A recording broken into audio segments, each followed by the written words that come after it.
Hi everyone, it's Deborah. Welcome back. This morning I am selecting the winner of my junk journal that I'm giving away because I've reached 2,000 subscribers. I've actually done more than 2,000 now. I'm up to 2,130 something, so that's wonderful.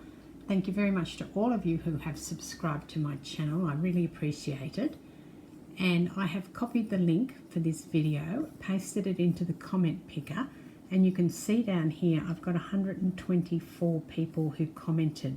So that's wonderful. I was quite shocked when I saw that number actually.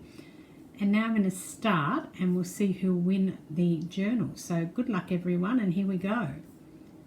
So we're flicking through to try and find a winner. And the winner is Susan Davis. And Susan says, "Congratulations on your new success. The journal you are so kindly sharing is a beautiful combination of beautiful paper and your creative flair. Love it." Thanks very much, Susan.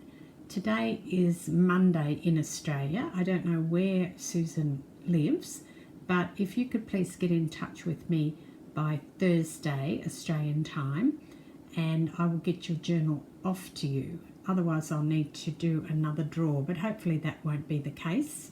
And I'll try and find Susan and let her know that she has won. Thanks again to everybody who joined in, and I will catch you tomorrow in my next video. Cheers.